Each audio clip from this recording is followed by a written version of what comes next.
হয়, ৰাতিপুৱাৰ পৰা আমি প্ৰতিদিন টাইমৰ দৰ্শকসকলক জনাই আহিছোঁ গুৱাহাটী মহানগৰীৰ ঠাইতে হোৱা কৃত্ৰিম বানৰ খবৰ। আৰু এই মুহূৰ্তত মই হাতীগাঁৱৰ চাউলুং চুকাফা পথত আছোঁ।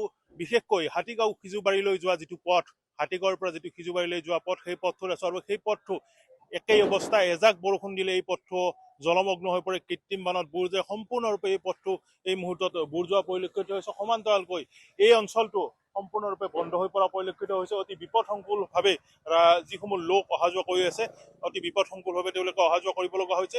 আনহাতে একাংশ লোকে নিজে আহি উভতি যাবলগীয়া পৰিৱেশ হৈছে। যি ধৰণৰ এক পৰিৱেশ পৰিস্থিতি আজিৰ দিনটোত হৈছে, কিয়নো দুচকীয়া বাহন ইয়াত কোনো পধ্যেই চলাব পৰা অৱস্থাত নাই, সকলোবোৰ বিকল হয়।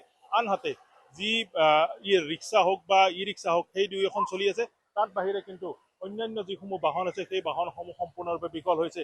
সমান্তৰালকৈ এইখিনিতে উল্লেখ কৰিম যে হাতীগাঁৱৰ যি মূল পথ আছে, হাতীগাঁৱৰ পৰা যি আচলতে ৰাজধানী মছজিদলৈ যোৱা যিটো পথ, লালমাটি সংযোগী, সেই পথটো সম্পূৰ্ণৰূপে কৃত্ৰিম বানৰ কবলত পৰিছে। সেই পথটো সম্পূৰ্ণৰূপে অঘোষিতভাৱে বন্ধ হৈ পৰিছে কৃত্ৰিম বানৰ বাবে। আৰু আজিৰ দিনটোৰ এই অৱস্থা মই দেখুৱাইছোঁ। এয়া হাতীগাঁৱৰ পৰা যি সিজুবাৰীলৈ যোৱা যিটো পথ, এই সিজুবাৰী মাজাৰলৈ যোৱা যিটো পথ, সেই পথটো সম্পূৰ্ণৰূপে এইদৰে জলমগ্ন হৈ পৰা পৰিলক্ষিত হৈছে। কাষত নলা আছে, নৰ্দমা আছে, কিন্তু নলা নৰ্দমাসমূহ সম্পূৰ্ণৰূপে এতিয়া পানীত বুৰ গৈ আছে। নলা নৰ্দমাৰ পৰাহে পানী ওলোৱা পৰিলক্ষিত হৈছে। মই কিছু দৃশ্য দেখুৱাম। এখন ব্যৱসায়িক প্ৰতিষ্ঠান, এখন বুলি নহয়, মই যিহেতু আহিছোঁ এই মুহূৰ্তত এখন ব্যৱসায়িক প্ৰতিষ্ঠানত আছোঁ, আৰু এয়া এখন কাঠৰ ব্যৱসায়িক প্ৰতিষ্ঠান। দেখুৱাইছোঁ বিপণীখনৰ ভিতৰত এইদৰে এতিয়া পানী সোমাই এক প্ৰকাৰ সকলো পানীত বুৰ গৈছে। যিসমূহ কাঠৰ মূল্যৱান সামগ্ৰী আছে বা কাঠ আছে, তেওঁলোকৰ সেয়াও দাদা, আপোনাৰ নিশ্চয় দোকানখন, আপুনি ইয়াত আছে, কেতিয়াৰ পৰা পানী উঠিছে? মোটামুটি 6 মাহ মান হ'ল। মানে বৰষুণ দিলে পানী উঠে। এই যে আপোনালোকৰ নলাসমূহ আছে, কি নলাটো চাফা আছে না? নলাটো চাফা নাই, চাফা আছে। আগত দেখি এইটো ব্লক আছে। ব্লক আছে। কিমান দূৰলৈকে পানী আছে এইফালে? সেইফালেতো সিজুবাৰী পাৰ হৈ গৈছে একদম পানী। এটা কথা কওক, এই যি পানীত এতিয়া যে আছে, এই আপোনালোকৰ কাঠসমূহ বেয়া হৈ যায়। অকল আপোনালোকৰ দোকানে এই অৱস্থা নে? এই চব যাৰ পানী সোমাইছে চবৰে এনেকুৱা নষ্ট হৈ যায় বস্তু, চবৰে নষ্ট হয়। আৰু এটা কথা সুধো, হাতীগাঁৱৰ সেইটো পথৰো অৱস্থা অতি বেয়া, সেইটো পথ বন্ধ। আপোনালোকৰ এইটো পথৰ কাৰণে বৰষুণ দিলে হাতীগাঁও বন্ধ? হাতীগাঁৱৰ হাইস্কুলৰ পৰা এইখনত বৰষুণ দিলেই হৈ যায় পানী।